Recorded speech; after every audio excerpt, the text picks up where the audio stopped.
दर्शकों, बहुत बहुत स्वागत है आप सभी का न्यूज डीएनएन की खास पेशकश दास्ताने कामयाबी। दर्शकों, आज तक हमने आपके साथ बहुत सारे चर्चित चेहरों के बारे में बातचीत करी, उनके जीवन के बीच में झांका, देखा कि कैसे वो कामयाबी की दास्तान लिख सके। इसी सिलसिले को आज हम बढ़ाते हैं आगे। और आज अभी तक आपने देखा होगा अक्सर हमने राजनीतिज्ञों के इंटरव्यू लिए, डॉक्टर्स के इंटरव्यू लिए। आज जो हम इंटरव्यू लेने जा रहे हैं दर्शकों, वो अपने आप में बहुत खास है, क्योंकि आज हम उनका इंटरव्यू लेने जा रहे हैं जो राजनीतिज्ञों के लिए भी काम करते हैं, डॉक्टर्स के लिए भी काम करते हैं, और एक तरीके से ये हर प्रतिभा को आगे लेकर के जाना, आपके समक्ष लेकर के आना, और बहुत सारी एनालिसिस और रिसर्च करते हैं।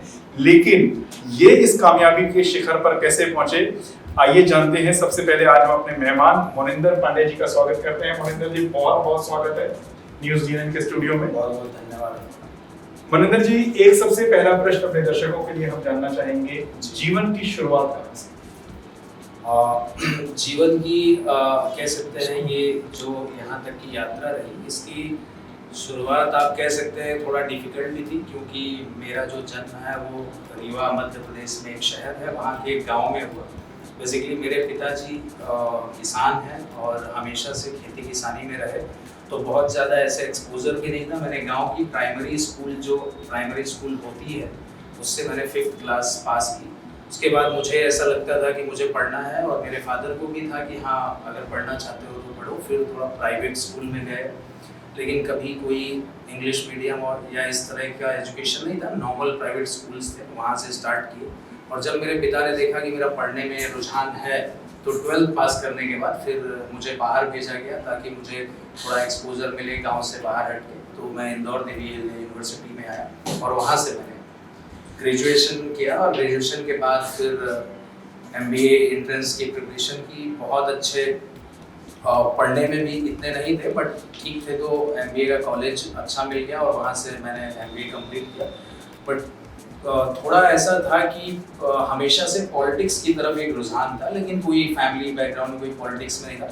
तो मैंने सोचा कि मैं क्या कर सकता हूँ, और क्योंकि इंटरेस्ट उधर है तो कुछ ना कुछ तो करना है।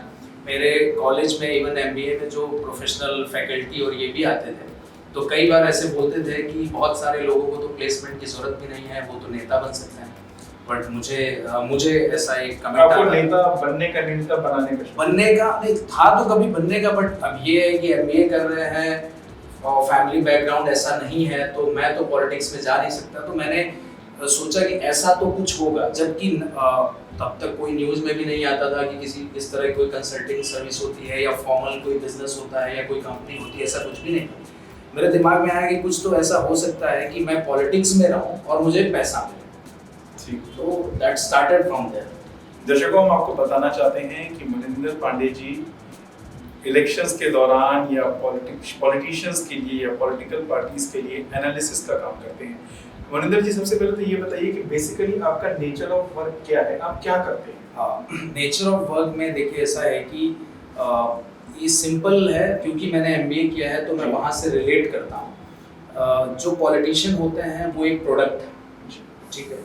तो प्रोडक्ट के लिए आपको मार्केट में पहले आपको किसी भी प्रोडक्ट को लॉन्च करने से पहले आपको अंडरस्टैंडिंग ये चाहिए कि जो कंज्यूमर है वो उसकी क्या सोच है, उसका क्या बिहेवियर है, उसका सेगमेंटेशन करना पड़ता है कि। तो सिमिलरली हमने पॉलिटिशियन का एक प्रोडक्ट बनाया, और प्रोडक्ट बना के हम कस्टमर को समझते हैं पहले कि किस किस तरह के लोग हैं, मतलब वोटर हैं, उनको किस तरह का नेता चाहिए, उनकी किस तरह की डिमांड है, और फिर नेता की पोजिशनिंग उसी जगह पे करते हैं। बेसिकली कि ये वोटर्स को समझना, that is a part of analysis, कि वोटर क्या चाहता है, उसके मुद्दे क्या हैं, उनका जो आइडियोलॉजिकल थॉट प्रोसेस क्या है, कौन से लोग अभी न्यूट्रल बैठे हुए हैं। तो सेगमेंटेशन करना वोटर का, उनको समझना, और उसकी रिपोर्टिंग जो है वो अपने क्लाइंट जो भी पॉलिटिशियन है या पार्टी है उनको बताना कि ये नीड है, ये डिमांड है पब्लिक के बीच।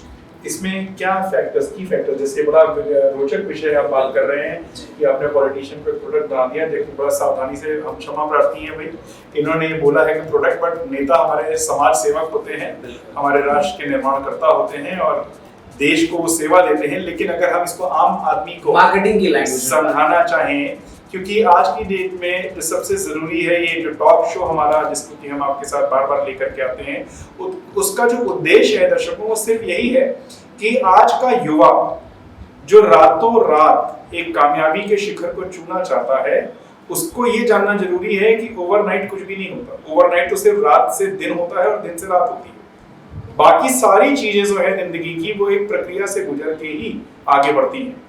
जो हमारी बातचीत का सिलसिला मनिंदर पांडे जी के साथ चल रहा है, उसका उद्देश्य भी यही है, एक युवा चेहरा है और राजनीतिज्ञों को एक नई दिशा देना, उनकी जरूरतों को समझना, उसके साथ साथ समाज की, देश की जरूरतों को समझ करके दोनों को मिला करके एक आउटपुट निकालना। ये मेरे ख्याल से अगर हम बेसिक भाषा में बात करें तो आपका कार्य ये है कि आप एक क्षेत्र की समस्याओं को समझते हैं, उन समस्याओं से अब अपने राजनेता को, जो भी उस जगह पे जा रहा है प्रतिस्पर्धा के लिए, आप उसको अवगत कराते हैं। और ये तो हो गया एक स्टडी फेज। अब मोनिंदर जी, मैं ये जानना चाहता हूं अपने दर्शकों के लिए कि आप जो उनकी जरूरतें हैं उसको नेताओं को जब आप बताते हैं तो उनके अंदर क्या परिवर्तन आता है? हाँ बिल्कुल, इसमें देखिए, अगर हम इसकी पूरी बात करें तो ये ऐसा नहीं है जो मैं काम कर रहा हूँ, आप ये भी कह सकते हैं कि मैं कर रहा हूँ इसलिए ऐसा मैं सोचता हूँ, बट एक्चुअली इस काम में ये होता है कि एक तरफ जहाँ हम नेताओं की मदद कर रहे हैं, वहीं दूसरी तरफ हम पब्लिक की भी मदद कर रहे हैं। और ये हमारा एक मोटो है कि जो लीडर्स हैं, लीडर को अकाउंटेबल रिप्रेजेंटेटिव बनाना।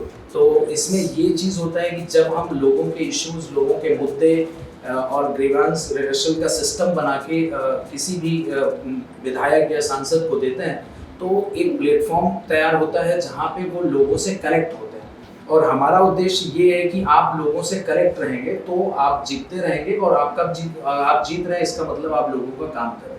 तो लोगों की समस्याओं का भी समाधान करने का एक सिस्टम हम बना के दे देते हैं, जिससे कि जनता और उनके नेता के बीच में दूरियां कम होती हैं, और उसका फायदा नेचुरली पब्लिक को भी होता है। और एक छोटी सी बात ऐड करना चाहूँगा, जैसे आप बोल रहे थे, आपने कहा कि एक प्रोडक्ट हमने बोला, तो उसमें मैं एक एडिशन करना चाहूँगा कि एक सिंपली देखिए कैसे पोजिशनिंग होती है। अगर हम आपसे पूछें कि भारत का सबसे मजबूत नेता, तो लोग कहेंगे नरेंद्र मोदी। और जैसे अरविंद केजरीवाल जी हैं, बोलेंगे बहुत ही ईमानदार नेता, कट्टर ईमानदार वो अपने कहते हैं। तो ये पोजिशनिंग है, पहले वो ईमानदार थे, अब भी उन्होंने सोचा कि थोड़ा और आगे जाते हैं तो कट्टर ईमानदार बनते हैं। तो ये है कि पब्लिक को समझना कि अभी ईमानदारी की बात अपने देश में राजनीति में होने लग गई है, तो वहाँ पे हम कहाँ स्टैंड करते हैं, वो भी एक पार्ट ऑफ स्ट्रैटेजी है। दर्शकों, ये तो हो गई इनके कार्य क्षेत्र की बात कि ये क्या करते हैं, कैसे करते हैं, लेकिन ये यहाँ तक पहुँच करके ये कर कैसे पा रहे हैं, हमारे लिए ये जानना ज़्यादा जरूरी है। क्योंकि दास्तान कामयाबी इसी बात को लेकर के चलता है, जो आज के युवाओं में और बच्चों में एक सबसे बड़ी बात होती है कि एक डिमांड रखी जाती है मुनिंदर जी, कि ये कहा जाता है कि भाई मेरे को आप ये दोगे तो मैं ये पढ़ाई कर पाऊंगा, मुझे ये फैसिलिटीज चाहिए तो मैं ये खेल पाऊंगा। हर चीज के लिए पहले, आज की डेट में, आज के समाज में, हमारे यहाँ दर्शकों, एक बच्चे से लेकर के युवा वर्ग तक एक पहले डिमांड आती है, और पेरेंट्स मेरे ख्याल से वो जिंदगी भर वो डिमांड्स ही पूरी करते रह जाते हैं। लेकिन इसके साथ एक बहुत अच्छी रोचक बात ये है कि जहाँ प्रतिभा होती है ना, वहां पर किसी डिमांड की जरूरत नहीं होती, प्रतिभा अपने आप निखर के आ जाती है, और प्रतिभा को जो कुछ भी चाहिए वो अपने आप उपलब्ध हो जाता है। अगर हम किसी भी स्थापित प्रतिभा की बात करें, चाहे हम खेल में बात करें, चाहे संगीत में बात करें, यदि आप प्रतिभाशाली हैं तो सिर्फ एक चीज की जरूरत होती है दर्शकों, खास करके मेरे युवा वर्ग, आपके अंदर जुनून होना चाहिए। वो जुनून ही एक ऐसी डिमांड है जो हर किसी के अंदर होनी चाहिए। बाकी कामयाबी का शिखर हर किसी के लिए संभव है, लेकिन वो जुनून लाना अपने काम में, अपने आप में, वो एक ऐसा रिक्वायर्ड फैक्टर है जो आपकी बेसिक जरूरत है। बाकी सारी जरूरतें मेरे ख्याल से मुनिंदर जी उसके बाद आती हैं, क्योंकि अब इनकी हम पृष्ठभूमि की अगर बात करें तो सबसे पहले मुनिंदर जी, आपके माता पिता का क्या पृष्ठभूमि रही है? मेरे माता पिता की पृष्ठभूमि, मेरे माता पिता बहुत एजुकेटेड भी नहीं है, और मेरे पिता बेसिकली एक किसान थे। अभी रिसेंटली उनकी लास्ट जून में उनकी डेथ हुई, 4 धाम यात्रा से वापस आने से उसके बाद। तो मैंने, लेकिन ये बात है कि कोई भी व्यक्ति अपने जीवन में कुछ करता है तो उसके लिए, जैसा आपने कहा कि उसकी प्रतिभा और उसके अंदर जुनून होना चाहिए।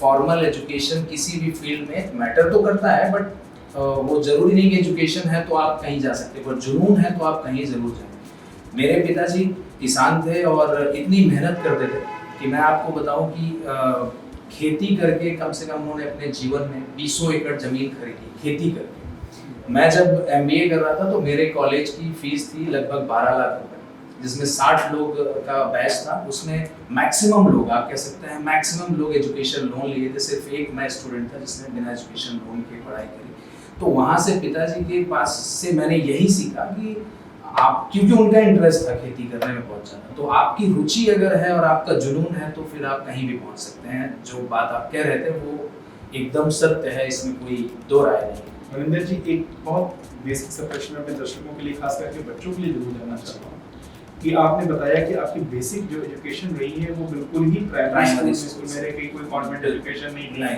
मेरे ख्याल से शायद जो प्राइमरी इंस्टीट्यूशन का जो स्तर होता है वो हमें पता है कि बहुत ज़्यादा इंग्लिश और बाकी विषयों पर इतना ज़्यादा ध्यान नहीं दिया जाता है और बच्चा अपने आप ही धीरे धीरे वहाँ से, मुझे लगता है कि पढ़ करके आगे बढ़ता है। तो वो क्या दुश्वारियां थी आपको जो उस बचपने में आपको लगता था कि आपके पास ये सुविधा होनी चाहिए, वो सुविधा होनी चाहिए? ऐसे बहुत चीज़ें थी। मैं देखिए, बहुत स्टोरी में मैं ये नहीं बताना चाहूँगा कि नहीं हम बहुत गरीब थे, क्योंकि मेरे पापा किसान थे। तो आप ये कह सकते हैं कि हाँ, किसान कभी गरीब नहीं होता, सुविधाओं का अभाव ज़रूर होता है, क्योंकि कैश नहीं होता है, चीज़ें नहीं। तो कहने को हाँ हमारे पास ज़मीन है, हमारे पास ट्रैक्टर है, बट जो सुविधाएं, मतलब कपड़े चाहिए तो ये नहीं कि हाँ चलो आज मार्केट, इंतज़ार करो कि कभी दिवाली में कपड़े दिलाए जाएंगे या इतने दिन बाद। तो इस तरह प्राइवेट स्कूल में नहीं, मेरे पास हर महीने पैसे नहीं आते हैं, हमारे महीने अनाज बेचने थोड़ी ना जाएंगे। तो इस तरह की चीज़ें थी। और दूसरा ये था कि होता क्या है कि जैसे मेरे पिताजी को ये लगता था कि हम खेती करके ये कर सकते हैं, तो तुम भी आगे चल के कुछ नहीं करोगे तो खेती कर तो कर ही सकते हो। तो बहुत उनका ये भी नहीं था। लेकिन जैसे जैसे मैं थोड़ा बड़ा होता गया और मैं इंटरेस्ट लेता गया कि मुझे ही ये करना है, मुझे बाहर निकलना है, मुझे ये करना है, तो फिर उन्होंने जैसे कि फिर वो मुझे ये नहीं बोले कि नहीं तुम ये मत करो, अगर तुम करना चाहते हो तो तुम करो। तो डिफ़िकल्टीज तो बिल्कुल थी, इसमें कोई दो राय वाली बात नहीं है। बट मैं ये कहता हूँ कि जब एक सोच होती है आपके सामने तो आपको जो सराउंडिंग है उसमें ध्यान नहीं जाता है जब आप फोकस करते हैं। मनिंदर जी, आपके साथ आपके 2 बड़े भाई थे आपने बताया और 3 बहनें हैं। बिल्कुल। जो 2 बड़े भाई थे वो आपके साथ कितना डिफरेंस था उनका शिक्षा में जब आप 5वीं क्लास में थे, मान लीजिए? बिल्कुल।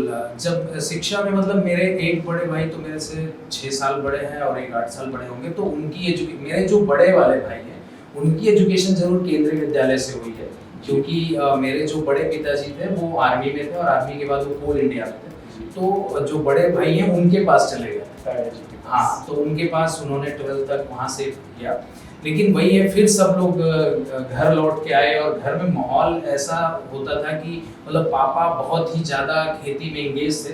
तो कहीं ना कहीं उनको लगता था कि कोई आए मेरी मदद करने, तो सब लोग उधर ही इंगेज होते थे। जीवन यापन का साधन था भाई, तो जरूरी था, क्योंकि उसी खेती के दम पे आप लोग आज सिर्फ मैं एक था जो उनसे हट के रहता। मैं आपको बताऊं कि खेती में मुझे काम ना करना पड़े उसके लिए मैं बुक लेके पढ़ने लगता था। अच्छा, मतलब पढ़ाई करने आवाज होता कि पढ़ाई होती? हाँ, नहीं करते भी थे। अच्छा, करते भी थे, लेकिन कई बार भी ऐसा होता है, ये होता था जैसे अभी पढ़ने का मन नहीं है, हाँ, लेकिन फिर भी फिर किताब लेके बैठ गए। तो वही है कि अगर आप मतलब आपका पूजा करने का मन नहीं, आप मंदिर में बैठ जाएंगे तो आपको सुकून तो मिलेगा ना, वो एनवायरनमेंट का जो पॉजिटिव एनर्जी है वो तो मिलेगी। तो किताब के सामने बैठे बैठे फिर पढ़ने का मन करने लग गया धीरे धीरे। तो ये बात आपने सुना होगा दर्शकों, इन्होंने अपनी वो चोरी भी बता दी कि अगर काम करने का मन नहीं करता था पिताजी के साथ तो किताबें खोल करके बैठ जाते थे।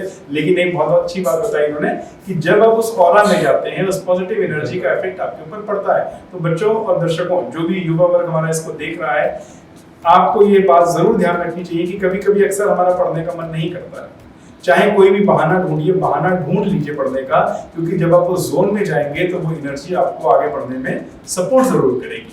मनिंदर जी, बाकी बच्चों को साथ लेकर के सबकी शिक्षा पे बराबर का ध्यान देना और सबकी सहूलियतों पर एक बराबर का ध्यान देना और जीवन यापन के लिए केवल एक साधन खेती, बिल्कुल, क्या दुश्वारियां माँ बाप फेस करते हैं? बहुत कई बार ऐसे होता था कि मैं जब बाहर पढ़ता था तो मुझे पता है मैं 4 दिन पहले पापा को बोलता था कि अभी 3,000 रुपये परसों चाहिए, तो वो कभी कभी मम्मी से बात होती, मम्मी बता रही थी कि वो 3 दिन से परेशान है कि मेरे लिए 3,000 रुपये कैसे अरेंज करें और फिर मेरे पास भेजें। और ये वहाँ आसपास रहने वाले लोग सब जानते हैं, क्योंकि गांव में लोग बहुत करेक्टेड भी होते हैं। तो 10 बार बात हुई कि उसने पैसा मांगा है, मैं बहुत परेशान हूँ, अभी है नहीं, तो लोग भी जानते हैं। आज भी मैं जब गांव में जाता हूँ लोगों से, मैं भी बहुत जुड़ा हुआ हूँ अभी भी, तो लोग बताते हैं कि ऐसे होता था। तो ये सब डिफिकल्ट, मतलब पापा ये बोलते थे कि और बाकी फिर भाई लोग जो उसमें लगे थे इनिशियल डेज पे खेती में उनके साथ, तो उन सब लोगों ने भी बहुत सेक्रीफाइस करा है कि इसका MBA कंप्लीट हो जाना चाहिए, इसकी पढ़ाई हो जानी चाहिए, और उसके लिए उन्होंने सेक्रीफाइस करा है, ये मैं मानता हूँ। दर्शकों, ये जो हमारा बातचीत का सिलसिला है, जो टॉक शो है जिसको आप कह सकते हैं, ये फोकस ही मोनिंदर पांडे जी के ऊपर नहीं है। आप जानते हैं कि मोनिंदर पांडे जी को तो आज हो सकता है बहुत लोग जानते हैं, और आने वाले कल में और हजारों लाखों लोग इनको जाने, ये हमारी दुआ भी है। लेकिन जरूरी सबसे ज्यादा ये है कि इनको यहाँ तक पहुँचाने के लिए जो इनके माता पिता ने योगदान दिया, वो एक ऐसा योगदान है जो आने वाली जनरेशंस में अपने आप में एक मिसाल बनकर खड़ा होता है। कम साधन कोई मेरे हिसाब से कोई ऐसी चीज नहीं है जिसकी वजह से किसी प्रतिभा को रोकने की जरूरत होती है। कम संसाधनों का होना ये भी नहीं होता कि बंदा तरक्की नहीं कर सकता, उस जिंदगी में सब कुछ कर सकता है जो सोच ले, लेकिन कम संसाधनों में अपने माता पिता के प्रति वो कृतज्ञता रखना, वो सम्मान रखना, उन्होंने जो दिया और उनकी उन भावनाओं को और उन तकलीफों को समझना कि वो जो कुछ भी मेरे लिए कर रहे हैं, शायद ये बहुत महत्वपूर्ण होता है। हम कामयाब हो जाते हैं, हम जब कामयाब होते हैं तो चर्चे हमारे होते हैं, लेकिन दर्शकों, दास्तानी कामयाबी जो चर्चा है वो हमारे माता पिता के बारे में होती है, उन लोगों के बारे में होती है जिन्होंने आज हमें उस मुकाम पर पहुंचाया। तो मोनिंदर जी, आगे इस सिलसिले में हम बात करते हैं।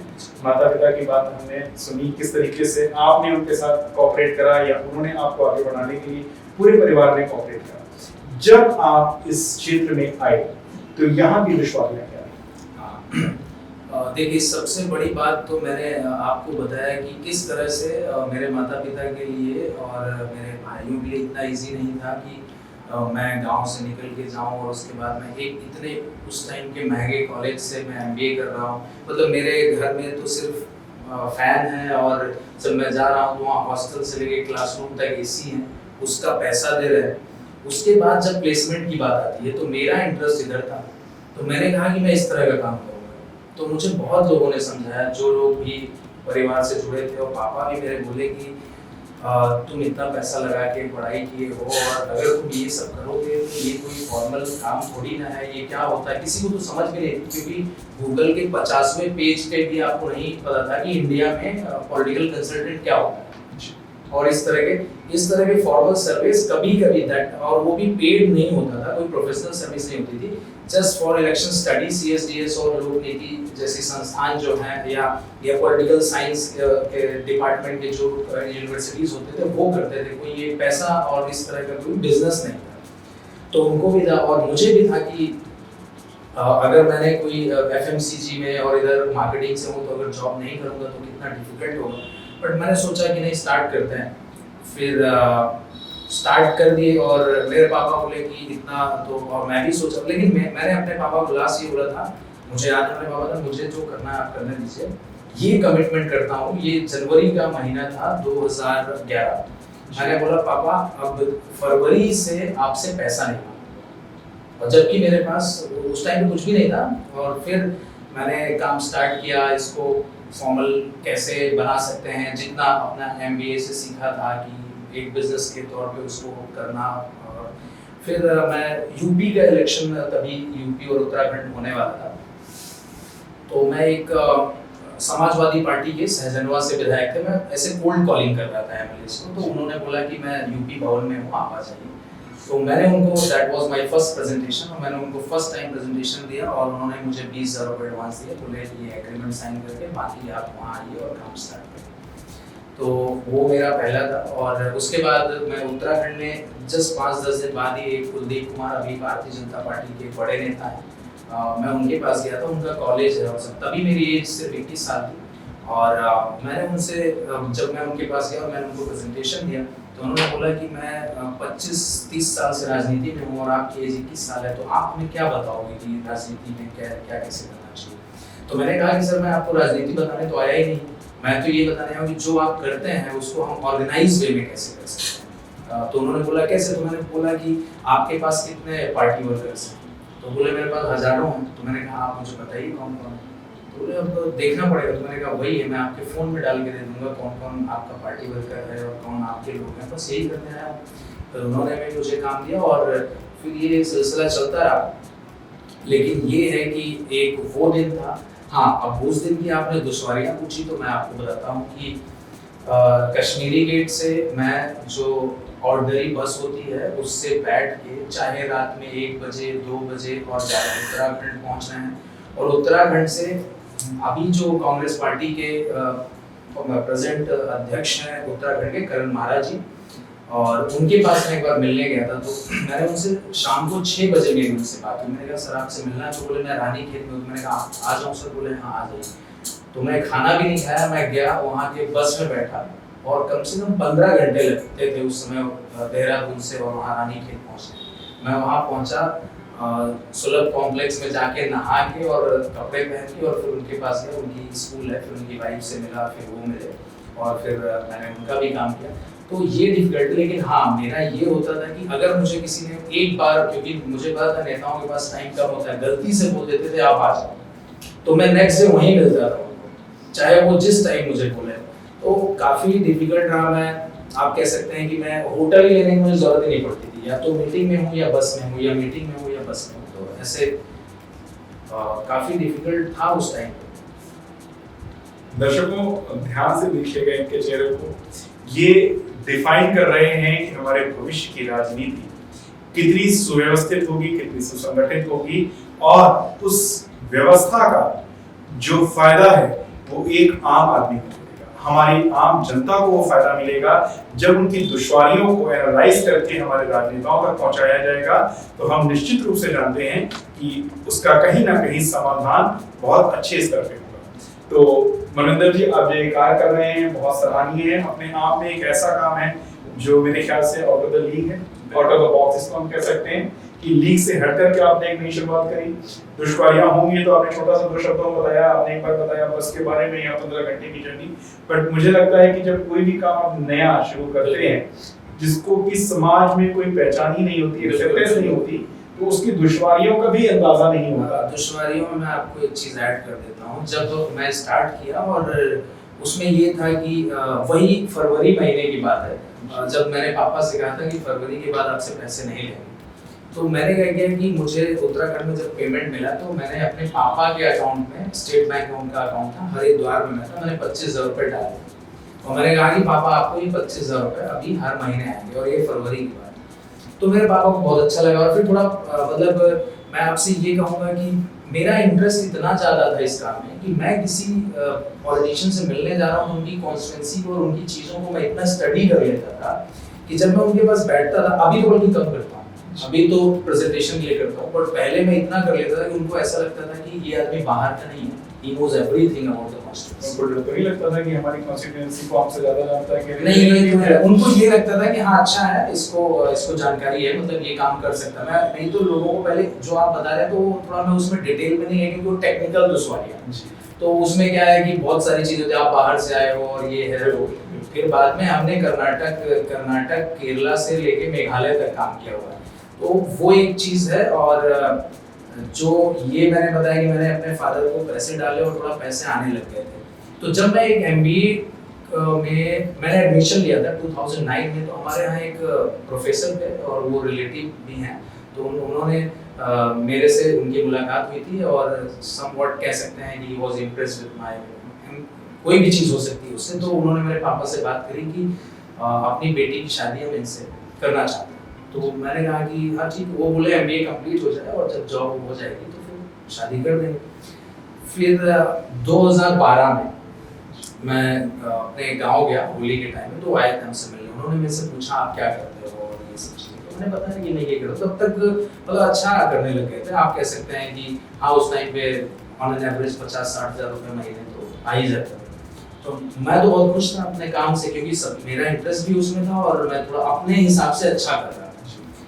तो फिर बाद में मेरे को पता चला कि उन्होंने बोला कि हम शादी नहीं कर पाएंगे, तो बोले कि क्यों? तो उन्होंने बताया कि ये तो पॉलिटिक्स में है और कभी कोई इनको गोली भी मार सकता है।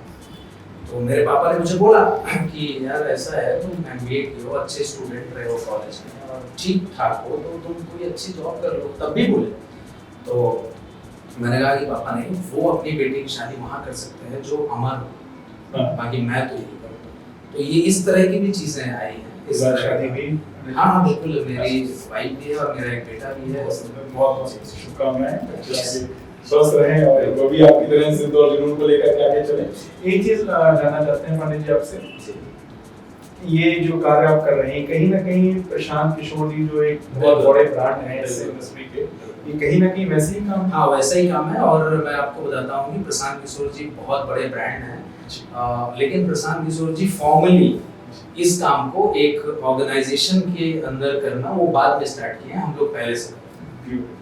तो हम भविष्य के प्रशांत किशोर जी से बात कर रहे हैं, या हम ये कह सकते हैं कि ये काम इन्होंने ऑर्गेनाइज्ड में पहले शुरू कर दिया। और बहुत बहुत शुभकामनाएं कि आप इसमें जो वो उस शिखर को छुए जिस परिकल्पना के साथ आप इस क्षेत्र में आपने पदार्पण करा। अब इसके साथ साथ मानवेंद्र जी, हम आपसे ये जानना चाहते हैं कि जो भविष्य की दिशा है इस कार्य को लेकर के आप कहाँ तक जाना चाहते हैं? बिल्कुल, इसमें मैंने देखिए जब हमने ये काम स्टार्ट किया तो उसमें एक चीज़ थी कि सबसे पहले तो अपने आप को ये बताना कि हम क्या करते हैं, उसके लिए पर्टिकुलर वर्ड्स खोजना ही बहुत डिफिकल्ट था। इंडिया फॉरेन कंट्रीज में होते थे 1960 से या उससे पहले से भी पॉलिटिकल एडवाइजर, पॉलिटिकल कंसल्टेंट और ये सब बहुत। तो मैं तो उस टाइम पे एक वर्ड खोजता था कि मैं अपने आप को क्या बताऊंगा किसी से कि मैं क्या हूँ और क्या करूँ। तो इट स्टार्टेड फ्रॉम देयर। उसके बाद आप देख रहे हैं कि अपने आप में कितना ऑर्गेनाइज्ड बिजनेस है और कितने सारे लोग अब इस फील्ड में हैं, बहुत सारे लोग आ रहे हैं। बट एक चीज़, क्योंकि आपकी ये जो पूरा प्रोग्राम है ये इस चीज़ में मैंने आपकी बात से समझा, इसमें फोकस है कि आप क्या चाहते हैं, क्या सोचते हैं और उससे क्या होता है। ये फोकस है मनिंदर जी इस बात पे कि जो हमारा यूथ है ना, वो रातों रात अमीर बनना चाहता है। बिल्कुल। और उस अमीरी को पाने के चक्कर में वो क्या करता है, वो अपने माता पिता के लिए कहीं ना कहीं इतने सारे कष्ट वाले रास्ते खोल देता है कि वो जिंदगी में उससे रिकवर नहीं कर पाते। क्योंकि आप ही समझदार हैं, एक बीज एक दिन में वृक्ष नहीं बनता, उसके लिए निश्चित समय और निश्चित ऊर्जा उसको चाहिए होती है। तो किसी भी कार्य को उसके शिखर तक पहुंचाने के लिए जो ऊर्जा, वांछित ऊर्जा है, अगर उसको वो नहीं मिलेगी तो वो फलीभूत नहीं होगा। ये हम फोकस इसीलिए करते हैं कि जो हमारे दर्शक या यूथ इसको देख रहे हैं वो ये समझें कि जिंदगी में मुश्किल कुछ भी नहीं है, लेकिन आसानी से कुछ भी नहीं मिलता। तो मैं उसी में आपकी एक बात ऐड करना चाहता हूँ कि कहाँ से स्टार्ट हुआ था कि मैं इस काम में हूँ तो मेरी शादी नहीं हो सकती जी, मैं इस काम में हूँ तो मैं किसी को क्या इंट्रोड्यूस करूँ। और मेरे और परिवार में मतलब क्योंकि सिर्फ मेरे फादर को छोड़ के लगभग लोग ठीक थे, कुछ जॉब भी करते थे, कुछ गवर्नमेंट में जॉब, तो जो भी लोग थे ज़्यादातर यही एडवाइस करते थे कि ये तुम मतलब, और लोगों को ये लगता था कि शायद मेरा कहीं प्लेसमेंट नहीं हुआ है इसलिए मैं ये सब कर रहा हूँ। तो मैं वहाँ से, लेकिन मेरे दिमाग में एक ड्रीम था, मेरे दिमाग में बस ये था कि एक दिन मैं ये सर्वेज और चीज़ें लेके मैं टीवी पे आऊँ। तो मोस्ट ऑफ द टाइम मैं इंडिविजुअल कैंडिडेट के लिए वर्क करता था और पर्सनली आप उनसे मिलेंगे तो they have recognised my work कि मैंने क्या किया है उनके लिए। कई एक आध उड़ीसा में एक इलेक्शन तो मैं ऐसे कर गया था कि मैंने उनसे बोला कि आपका पूरा कैंपेन में मैनेज करूँगा and I will charge this much, जो भी हमारा खर्चा है ये लेके।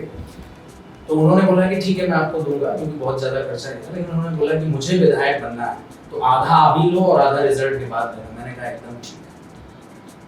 हमने उनका काम किया, हाँ हमने कहा एकदम ठीक है और आप चुनाव जीत जाएंगे। जब काउंटिंग हो रही थी तो मैं उसी टाइम लोकसभा का इलेक्शन था तो मैं कहीं और था और मैं काउंटिंग सेंटर पे था और उनका फ़ोन आ रहा था। तो मैं बाहर जब निकला तो मैंने देखा उनके बहुत सारे कॉल पड़े थे। बोले पांडे जी मैंने फ़ोन किया, वो बोले पीछे चल रहा हूँ मैं बहुत। मैंने कहा मेरी आपकी बात है ना, निश्चिंत रहिए कोई बात नहीं, पीछे आप राउंड्स में हमें पता है क्या होना।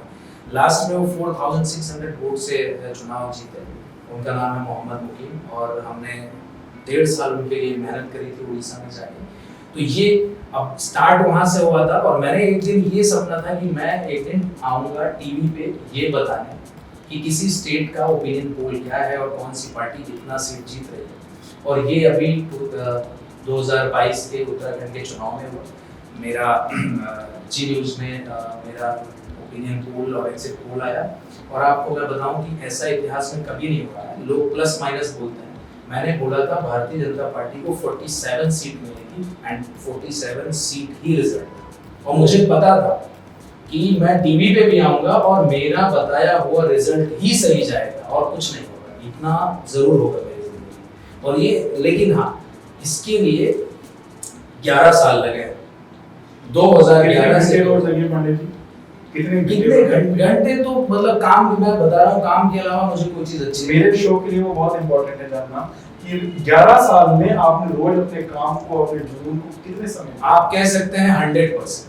100% मींस कि हाँ खाना है और 6 घंटे सोना है। माइनस कर दीजिए। मतलब मुझे कुछ भी और कुछ अच्छा ही नहीं लगता है उसके अलावा। आज की भी बात है, 3 बजे रात तक मैं किसी से पैसा नहीं मिल रहा है तब भी मैं किसी स्टेट का रिजल्ट और चीजें एनालाइज करता रहता हूँ, क्योंकि मेरा उसमें इतना ज्यादा इंटरेस्ट है कि मुझे अच्छा लगता है। अच्छा इस स्टेट में ये कास्ट का इतना कॉम्बिनेशन है और इसमें बीजेपी को इतना मिला था, कांग्रेस को इतना मिला था, ये लोगों के इश्यूज हैं, तो उसमें इतना इंटरेस्ट है कि मुझे मतलब ऐसे होता है कई बार भाई बोलते हैं कि हो गया बंद करो अभी सो जाओ, और मेरा ध्यान ही नहीं हटता है वहाँ से। तो आप ये कह सकते हैं कि हाँ 15-16 घंटे तो हमेशा यही हो गए। दर्शकों हमारे लिए ये जानना बहुत जरूरी है कि हम सपने तो देख लेते हैं, लेकिन सपनों को पूरा करने के लिए जो जुनून चाहिए होता है ना, उसमें हमें उन सपनों को पाने के लिए बहुत कुछ छोड़ना पड़ता है। हम अपनी मुट्ठी बंद रखेंगे तो हमें नई चीज नहीं मिलेगी। नई चीज मिलने के लिए हो सकता है हमें मुट्ठी खोलनी पड़े और बहुत कुछ हमारे हाथ में जो है, जो सीमित है वो निकल जाए, लेकिन जो हमारे असीमित सपने हैं शायद वो पूरे हो जाए। तो इसके लिए जरूरी ये है कि जो आप सपना देख रहे हैं उसको सिर्फ सपने तक सीमित रखिए मत, उसको आप अपनी जिंदगी में उस मुकाम तक लेकर के जाइए और ये देखिए कि उसको पूरा करने के लिए आपने क्या क्या करना है। मानवेंद्र जी, ये तो बहुत छोटी सी एक मुलाकात थी हमारे साथ, और हम उम्मीद करते हैं कि 140 देशों में न्यूज़ डीएनएन के दर्शक मौजूद हैं इस समय, तो जरूर इस चीज को देखेंगे, समझेंगे और जो हमारा मूल तत्व है इस बातचीत का उसको समझने का प्रयास करेंगे। क्योंकि बहुत सारे आज की डेट में हमारे बच्चे बाहर जा रहे हैं, हिंदुस्तान में हैं, अपना शहर छोड़ करके जाते हैं। तो दर्शकों, आप जो भी हो, जहां पर भी हो, सिर्फ एक चीज याद रखना, सपने सिर्फ देखने से पूरे नहीं होते, उनको हासिल करने के लिए हमें वो जज्बा और जुनून भी चाहिए होता है। मानवेंद्र जी, अंत में सिर्फ एक चीज मैं अपने दर्शकों के लिए, खास करके युवा वर्ग और बच्चों के लिए, क्योंकि जहां से वो शुरुआत होती है उनके लिए मैं चाहता हूँ आप एक संदेश जरूर दें। मैंने जो अपनी जिंदगी की, मैं एक गांव से आया और मुझे ढंग से कपड़े भी पहनने नहीं आते थे जब मैं 12th क्लास में था। तो क्योंकि गांव का जैसा ढंग से कपड़े, मतलब कि इधर जो शहरों में एक पर्सनालिटी जो ब्रांड देखा जाता है, ब्रांड से या कि एक स्टाइल वो नहीं था। तो मैंने एक जीवन में देखा है कि मैंने पढ़ना स्टार्ट किया टेक्स्ट बुक के अलावा, मतलब ज्यादातर ऑटोबायोग्राफीज पढ़ी, महात्मा गांधी हो, बराक ओबामा हो, जिन्होंने भी मुझे कभी इंस्पायर किया तो उनको मैंने पढ़ा, नेल्सन मंडेला हो, बहुत अच्छे से। तो उससे एक आपके अंदर पर्सनालिटी डेवलप होती है। और कुछ मोटिवेशनल बुक्स भी मैंने पढ़ी, तो उसमें हर जगह लिखा होता था एवरीथिंग इज पॉसिबल और नथिंग इज इम्पॉसिबल। तो मैंने खुद एनालाइज करके देखा कि everything is possible but it depends on time and situation, कि आपकी किस समय और किस परिस्थिति में आप हैं, तो ही वो चीज़ पॉसिबल हो सकती है। तो मैं यही संदेश देना चाहूँगा कि आप जो भी सोचते हैं, जो भी आप सोचते हैं वो पॉसिबल है। मैं आपको अपने जीवन की कहानी बता रहा हूँ कि 11 साल मैंने सोचा कि मैं टीवी पे आऊंगा और मेरा जो ओपिनियन पोल है वही एग्जैक्ट जाएगा और दूसरा कोई नहीं जाएगा। बड़ी बड़ी कंपनी है, बड़े बड़े एक्सपर्ट लोग हैं, लेकिन 47 सीट सिर्फ मैंने ही दिया था। और वो लोगों को लगता होगा कि नहीं ये तुक्के से हुआ, ये तुक्के से नहीं हुआ, ये मैंने 11 साल सोचा है तभी हुआ। तो जो आप सोचते हैं वो होता है, उसमें टाइम और अपना डेडिकेशन। कह सकते हैं एक सिंपल मैथ्स है, और मैथ्स में दर्शकों तुक्का नहीं चलता। अगर आपने प्रैक्टिस करी है तो तभी आप सॉल्व कर पाओगे, अदरवाइज तुक्के तो आंसर कहीं ना कहीं चला जाएगा। दर्शकों, हम उम्मीद करते हैं कि मानवेंद्र पांडे जी की जो जिंदगी की छोटी सी अभी हमने आपके साथ बातचीत या दास्तान रखी है वो जरूर इंस्पायरिंग होगी, और हम उम्मीद करते हैं और हम इनके लिए प्रार्थना भी करते हैं और शिखर को छुएं और इनके प्रेडिक्शंस 100% हो। लेकिन कोई एस्ट्रोलॉजिकल प्रेडिक्शंस नहीं है, ये इनकी मेहनत के प्रेडिक्शंस हैं, और मेहनत हमेशा रंग लेकर के आती है, और जो मेहनत करते हैं वही दास्तान कामयाबी लिख पाते हैं। दर्शकों, आज के लिए हमें इजाजत दीजिए। मानवेंद्र जी, बहुत बहुत धन्यवाद आपका कि आपने समय निकाला, और हम उम्मीद करते हैं कि आपकी इस कहानी से खास करके जो दूर गांव में हमारे बच्चे रह रहे हैं, जो युवा हमारा आगे बढ़ना चाहता है, वो जरूर इंस्पायर होगा और वो एक नई सोच लेकर के इस देश के लिए आगे बढ़ेगा। बहुत बहुत धन्यवाद। धन्यवाद।